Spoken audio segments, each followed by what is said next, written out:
Hello students, welcome back to the Vriddhi Academy. Last class में हमने पढ़ा था कम्युनिकेशन ऑन इंटरनेट की एप्लीकेशंस और आईएसपी के बारे में। आज हम पढ़ेंगे कि कैसे हम इंटरनेट की कनेक्टिविटी को लेते हैं, किस मोड्स के थ्रू कौन से मोड्स होते हैं हमारे, जिसके थ्रू हम क्या करते हैं, इंटरनेट की कनेक्टिविटी को लेते हैं। तो स्टार्ट करते हैं। आज हम पढ़ेंगे internet connectivity, types of internet connection and modes of connecting internet. कैसे कौन कौन से मोड्स होते हैं? पब्लिक सर्विस टेलीफोन नेटवर्क, जिसे हम डायल अप कनेक्शन भी बोलते हैं। Integrated services digital network, leased lines के कनेक्शंस। वीसेट क्या होता है हमारा? ब्रॉडबैंड कनेक्शन क्या होता है? वायरलेस कनेक्शन क्या होते हैं? That is wifi. USB modem के थ्रू हम कैसे कनेक्ट करते हैं इंटरनेट को? वाईफाई हॉटस्पॉट जब हमारा ऑन होता है तो हम कैसे वाईफाई का यूज़ करते हैं? और यूएसबी टेथरिंग के थ्रू, यूएसबी केबल के थ्रू हम कैसे इंटरनेट का यूज़ करते हैं। सो स्टार्ट करते हैं। इंटरनेट कनेक्टिविटी से आशय इंटरनेट से जुड़ने के लिए यूज़ होने वाले तरीके से है, मतलब हम कैसे इंटरनेट को यूज़ करते हैं, तो उसकी कनेक्टिविटी को उसको हम क्या बोलते हैं? कनेक्टिविटी। इंटरनेट किसी भी प्रकार का कोई बिजनेस प्रोडक्ट नहीं है, बल्कि यह इंफॉर्मेशन का ग्रुप है जहाँ से हम इंटरनेट का यूज़ करके किसी भी इंफॉर्मेशन को ले सकते हैं, शॉपिंग कर सकते हैं, एंटरटेनमेंट कर सकते हैं, एजुकेशन कर सकते हैं, मतलब जिसका प्रयोग यूज़र अपनी आवश्यकता के अनुसार इंफॉर्मेशन को कलेक्ट करने के लिए करता है। इंटरनेट एक ऐसी जगह है जहां दुनिया की हर जानकारी सिर्फ एक क्लिक करने से आपको मिल जाएगी। इंटरनेट का कोई भी मालिक नहीं होता है और इसके कारण इंटरनेट को यूज़ करने के लिए कुछ विशेष नियम व प्रोटोकॉल्स बनाए गए हैं। अब कौन कौन से प्रोटोकॉल्स मैंने आपको बताए थे? एफटीपी और HTTP, file transfer protocol and hyper text transfer protocol, जिसे हम यूज़र को मानना पड़ता है कि और उसे इसी रूल्स के हिसाब से इंटरनेट प्रयोग करना होता है। तो इंटरनेट प्रोटोकॉल्स हमारे इंटरनेट को यूज़ करने के लिए बनाए गए हैं, कुछ रूल्स बनाए गए हैं, कुछ रेगुलेशंस हैं जो हमें फॉलो करने होते हैं। इंटरनेट को यूज़ करने के लिए सबसे पहले आपको किसी सर्वर से जुड़ना होता है। इंटरनेट सर्वर एक ऐसा सिस्टम कहा जाता है जो क्लाइंट यानी यूज़र के द्वारा आने वाली रिक्वेस्ट को एक्सेप्ट करके उसके द्वारा मांगी गई जानकारी उपलब्ध कराता है। जैसे कि मैंने आपको क्लाइंट एंड सर्वर वाली टेक्नोलॉजी में पढ़ाया है कि क्लाइंट अपनी रिक्वेस्ट करता है, जो भी उसे इन्फॉर्मेशन चाहिए होती है, जो भी उसे जानकारी चाहिए होती है, वो सर्वर से रिक्वेस्ट करता है। सर्वर फिर उससे वापस में रेस्पॉन्ड करता है उस इन्फॉर्मेशन के साथ। तो क्लाइंट सर्वर टेक्नोलॉजी हमारी इंटरनेट को यूज़ करने के लिए की गई है। नेक्स्ट है, इंटरनेट की सेवाएं लेने के लिए पहले आपको इंटरनेट से कनेक्ट होना पड़ता है। तो इंटरनेट को यूज़ करने के लिए सबसे पहले आपको इंटरनेट से कनेक्ट होना पड़ता है और इसके लिए आपको इंटरनेट कनेक्शन लेना पड़ता है। ऐसी सेवाएं कई कंपनियां देती हैं। ऐसी कंपनियां जो इंटरनेट की सर्विसेज प्रोवाइड करवाती हैं उनको हम क्या बोलते हैं? आईएसपी। ये हमने पढ़ा था ना अभी कि प्रीवियस क्लास में कि इंटरनेट सर्विस प्रोवाइडर हमें क्या प्रोवाइड करता है? इंटरनेट। इंटरनेट का प्रयोग करने के लिए आपको आईएसपी से कनेक्शन लेना होता है। जब आप इस कंपनी का नेटवर्क यूज़ करते हैं तो आपको इसके लिए आवश्यक फ़ीस जमा भी करनी पड़ती है। इसी के साथ आपका जो सिस्टम है उस कंपनी के सर्वर के साथ जुड़ जाता है। हर नेटवर्क की जिम्मेदारी होती है कि जब वह किसी यूज़र को सर्विस प्रोवाइड कराता है तो उससे रिलेटेड जो भी हमारी प्रॉब्लम्स आती हैं वो उनको क्या कर सके? सॉल्व कर सके। इंटरनेट से जुड़ने के पहले यह विचार करना पड़ता है कि आप किस लेवल पर इंटरनेट यूज़ करना चाहते हैं। कि हमारा स्कूल है तो हम स्कूल में ज़्यादा इंटरनेट का डेटा चाहिए, हमारा खुद घर के लिए पर्सनल यूज़ के लिए हमें चाहिए, तो हमें कितना डेटा यूज़ करना है। तो हम पहले उस लेवल को चेक करेंगे कि जितना हमें इंटरनेट यूज़ करना होगा उतना ही हम इंटरनेट की सर्विसेज को पे करेंगे और उतना ही हम उससे डेटा को लेंगे। नेक्स्ट है हमारा टाइप्स ऑफ इंटरनेट कनेक्शंस। कौन कौन से हैं? एक तो dial up connection, ISDN connection, lease line, VSAT connection, broadband, wireless connection, USB modem, wifi hotspot and USB tethering. First है हमारा PSTN, that is public service telephone network. पहले हमारे टेलीफोन्स होते थे जो कि टेलीफोन एक्सचेंज से हम कनेक्शन लेते थे, तो वो हमें क्या प्रोवाइड करते थे? इंटरनेट भी प्रोवाइड करते थे। तो उसकी केबल के थ्रू हम अपने इंटरनेट हम अपने लैपटॉप से उस केबल के थ्रू कनेक्ट करते थे और हमारे लैपटॉप में फिर हम डायल अप कनेक्शन यूज़ करते थे। तो हम डायल अप कनेक्शन उसके बाद हम अपना नंबर डायल करते थे और हमारे नंबर पर जो भी डेटा हमें प्रोवाइड किया जाता था, जो भी इंटरनेट सर्विसेज हमें प्रोवाइड की जाती थी, वो हम अपने लैपटॉप पे या सिस्टम पे कनेक्ट करके यूज़ कर सकते थे। तो क्या होता है, सामान्य टेलीफोन लाइंस द्वारा जो आपके कंप्यूटर को आप कनेक्शन के माध्यम से इंटरनेट सेवा प्रदाता कंपनी के सर्वर से जोड़ देती है, इसलिए इसे हम क्या कहते हैं? डायल अप कनेक्शन भी कहा जाता है। डायल अप कनेक्शन मॉडेम का उपयोग करके बनाया जाता है। जो टेलीफोन लाइन का उपयोग ISP सर्वर का नंबर डायल करने में करता है। ऐसा कनेक्शन सस्ता होता है और उसकी स्पीड भी क्या होती है? कम होती है। इसकी स्पीड kbps, किलोबाइट्स पर सेकेंड और mbps में मापी जाती है। नेक्स्ट है हमारा ISDN, integrated service digital network. यह डायल अप कनेक्शन के ही समान होता है, लेकिन इसकी स्पीड और इसकी कॉस्ट हमारी ज़्यादा होती है।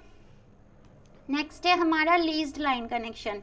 लीज्ड लाइन ऐसी सीधी टेलीफोन लाइन होती है जो आपके कंप्यूटर को ISP सर्वर से जोड़ती है, इंटरनेट सर्विस प्रोवाइडर के सर्वर से कनेक्ट कर देती है और यह इंटरनेट से सीधे कनेक्शन के बराबर होती है। डायरेक्ट हम इंटरनेट को यूज़ कर सकते हैं और 24 घंटे उपलब्ध रहती है और इसकी स्पीड भी बहुत तेज़ होती है और ये महंगी भी होती है, कॉस्ट भी इसकी ज़्यादा होती है। नेक्स्ट है हमारा वीसेट। अब वीसेट की क्या फुल फॉर्म है? वेरी स्मॉल अपर्चर टर्मिनल का संक्षिप्त रूप है। इसे जियो सिंक्रोनस सैटेलाइट के रूप में वर्णन किया जा सकता है। मतलब जियोग्राफिक एरिया पे हमारे सैटेलाइट्स को लगा दिया गया और उससे कनेक्टेड जितने भी हमारे एरियाज़ हैं, मतलब हमारा एक सेंटर हो गया, ये एक हब हो गया, यहाँ पर हमारा एक सैटेलाइट लगा दिया गया और इस सैटेलाइट से जितनी भी वाईफाई की लाइंस हैं वो हर एक यूज़र को प्रोवाइड कर दी गई। तो ये हमारा वीसेट वर्क करता है। ऐसे हमारा वीसेट वर्क करता है कि इसको हम क्या बोल देते हैं? हब। तो एक सिटी में हमारा एक जियो सिंक्रोनस सैटेलाइट से जुड़ा होता है तथा दूर संचार एवं सूचना सेवाएं, कुछ भी इंफॉर्मेशन जैसे ऑडियो, वीडियो, ध्वनि इत्यादि के लिए प्रयोग किया जाता है। यह एक विशेष प्रकार का ग्राउंड स्टेशन है। एक स्टेशन बना दिया एक सिटी में, जिसे हम क्या कहते हैं? जिसमें बहुत बड़े एंटीना होते हैं। यहाँ पर एंटीना सेट कर दिए जो कि हमें क्या प्रोवाइड करते हैं? इंटरनेट सर्विसेज, जिसके द्वारा वीसेट के माध्यम से हम सूचनाओं को एक्सचेंज कर सकते हैं, हब कहलाते हैं। तो किसके द्वारा? वो जो एंटीना होता है जहाँ पर लगा होता है उसको हम क्या कहते हैं? हब। इनके द्वारा हब के द्वारा और हमारे सैटेलाइट्स के द्वारा हम इनको जोड़ सकते हैं क्लाइंट्स को। हम क्लाइंट्स को किसके द्वारा कनेक्ट करते हैं? एंटीनास जो हमारे एक हब में लगे होते हैं। नेक्स्ट है हमारा ब्रॉडबैंड कनेक्शन। यह वह लाइन होती है जो ISP द्वारा भेजी जाती है। इसके बाद उस लाइन को मॉडेम और टेलीफोन लाइन से जोड़ दिया जाता है। यह एक प्राइवेट नेटवर्क होता है जिसका कोई ना कोई मालिक अवश्य होता है। इसलिए इस नेटवर्क का प्रयोग केवल वही व्यक्ति कर सकता है जो इसका हमारा कनेक्शन लेता है, ठीक है, जिसके पास इसका कनेक्शन होता है। जैसे MTNL, BSNL, आइडिया आदि वह कंपनियां हैं जो ब्रॉडबैंड की कनेक्शन सुविधाएं उपलब्ध कराता है। नेक्स्ट है हमारा वायरलेस कनेक्शन। वायरलेस वह कनेक्शन होता है जिसमें केबल का प्रयोग नहीं किया जाता, जिसमें हमें वायर का प्रयोग नहीं किया जा सकता, जैसे वाईफाई। इसे चलाने के लिए किसी भी केबल की आवश्यकता नहीं होती है, बस हमारी वहाँ पर रेंज आनी चाहिए वाईफाई की, और हम सेट भी कर सकते हैं, पासवर्ड भी सेट कर सकते हैं कि कौन हमारे वाईफाई से कनेक्ट हो सकता है। हम उसमें ये भी सेट कर सकते हैं कि कितने बंदे, कितने मोबाइल डिवाइसेस या कितने लैपटॉप्स हम उसमें कनेक्ट कर सकते हैं, कितने नंबर ऑफ डिवाइसेस हमारे वाईफाई को कनेक्ट कर सकते हैं। तो इसे चलाने के लिए किसी भी केबल की आवश्यकता नहीं होती है। वाईफाई कनेक्शन के लिए केवल क्या यूज़ होता है, राउटर का यूज़ होता है, राउटर की आवश्यकता होती है, और उसमें हमारा कनेक्शन होना चाहिए हमारे क्लाइंट के उसके पास। तो केवल और केवल किसकी ज़रूरत होती है, राउटर की आवश्यकता होती है। नेक्स्ट है हमारा USB modem connection. USB modem हमारा USB केबल के थ्रू यूज़ होता है। इस कनेक्शन के लिए मॉडेम की आवश्यकता नहीं होती है। USB डिवाइस के माध्यम से यह कनेक्शन स्थापित किया जाता है। इसमें सिम कार्ड के द्वारा इंटरनेट कनेक्शन बनाया जाता है। कैसे, USB मॉडेम होता है हमारा, USB मॉडेम में सिम कार्ड लगाने के बाद कंप्यूटर से कनेक्ट करने पर नेट चालू हो जाता है। पहले एक हमारा छोटा सा डिवाइस आता था जिसमें कि जिस डिवाइस को हम क्या बोलते थे, USB मॉडेम, और उसके अंदर हमें चिप लगानी होती थी अपनी सिम कार्ड, जिस सिम कार्ड पे हमारा नेटवर्क जो है हमें इंटरनेट ऑन होता था, मतलब हम उसमें डेटा का सर्विसेज ऑन करा के रखते थे। डेटा सर्विसेज हमारी इंटरनेट सर्विसेज हम लिए रखते थे, तो उस सिम में वो एक्टिव होती थी। फिर उस सिम को हम USB मॉडेम में डालते थे और USB से फिर हम लैपटॉप के USB कनेक्शन से हम उसको कनेक्ट करते थे। तो पहले हमारा नेट सेटर आता था, एक USB मॉडेम है, इसे कई कंपनी द्वारा बनाया गया है। आइडिया के आते थे पहले, एयरटेल के, जियो, BSNL आदि। तो इसके थ्रू, इस मॉडेम के थ्रू, USB मॉडेम के थ्रू हम इंटरनेट को यूज़ कर सकते थे, लेकिन उसके अंदर सिम कार्ड को इंसर्ट करना ज़रूरी होता था, और उस सिम कार्ड पे हमारे इंटरनेट की सर्विसेज ली होती हैं। इंटरनेट की सर्विसेज होनी बहुत ज़रूरी होती है। अगर इंटरनेट नहीं होगा उस सिम कार्ड में तो हम उसको यूज़ नहीं कर सकते थे। नेक्स्ट है हमारा wifi hotspot. Wifi hotspot internet access point है जो आपको अपने घर या ऑफिस नेटवर्क से दूर रहते हुए अपने कंप्यूटर, स्मार्टफोन या किसी भी डिवाइस का उपयोग करके वाईफाई नेटवर्क से कनेक्ट करने की अनुमति देते हैं। तो वाईफाई हॉटस्पॉट होता है, एक डिवाइस होता है जिससे हम कनेक्ट कर सकते हैं अपने फ़ोन को, अपने मोबाइल फ़ोन को, अपने कंप्यूटर को, अपने किसी भी सिस्टम को उस वाईफाई हॉटस्पॉट से कनेक्ट कर सकते हैं। उस डिवाइस को हम जहाँ भी लेकर जाएंगे वो हमें वाईफाई की सर्विसेज प्रोवाइड करेगा। अधिकांश लोग इन स्थानों को वाईफाई हॉटस्पॉट या वाईफाई कनेक्शन के रूप में संदर्भित करते हैं।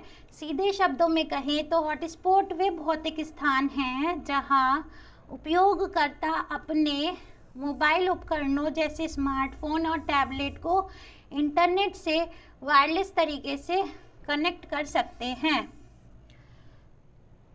नेक्स्ट है हमारा USB टेथरिंग।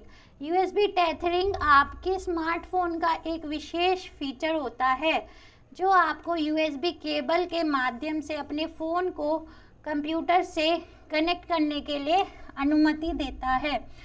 तो ये आपके फ़ोन से आपके कंप्यूटर को कनेक्ट कर सकते हैं by using the USB cable. USB cable के थ्रू हम अपने स्मार्टफोन से जो डेटा है उसको हम कहाँ यूज़ कर सकते हैं, किसी भी लैपटॉप पे या किसी भी सिस्टम पे हम उसको कनेक्ट करके यूज़ कर सकते हैं, computer system. USB tethering phone या टैबलेट के इंटरनेट कनेक्शन को यूएसबी डेटा केबल के माध्यम से लैपटॉप और कंप्यूटर जैसे अन्य डिवाइसेस के साथ हम उनको शेयर कर सकते हैं, साझा करने की अनुमति देते हैं। तो इंटरनेट सर्विसेज को हम शेयर किसके थ्रू कर सकते हैं, यूएसबी टेथरिंग के थ्रू। नेक्स्ट है हमारा यूएसबी टेथरिंग के ज़रिए इंटरनेट का उपयोग करने के लिए स्मार्टफोन से कनेक्ट करते समय पीसी, लैपटॉप, विंडोज़ 7 या उससे आगे के ऑपरेटिंग सिस्टम में किसी भी ड्राइवर इंस्टॉलेशन की आवश्यकता नहीं होती है। जब हम यूएसबी केबल कनेक्ट करते हैं तो उनके ड्राइवर्स को इंस्टॉल करने की ज़रूरत नहीं होगी अगर हमारा विंडोज़ 7 या उससे ऊपर का ऑपरेटिंग सिस्टम होगा। यूएसबी टेथरिंग विकल्प तभी दिखाई देगा जब आपका फ़ोन यूएसबी केबल के माध्यम से पीसी से जुड़ा हो। तो यूएसबी टेथरिंग ऑप्शन हमारा तभी एक्टिव होता है जब हमारा फ़ोन जो है कनेक्ट हो हमारे पीसी से by using the USB data cable. आपका मोबाइल डेटा आपको आपके मोबाइल डिवाइस में सक्रिय होना चाहिए।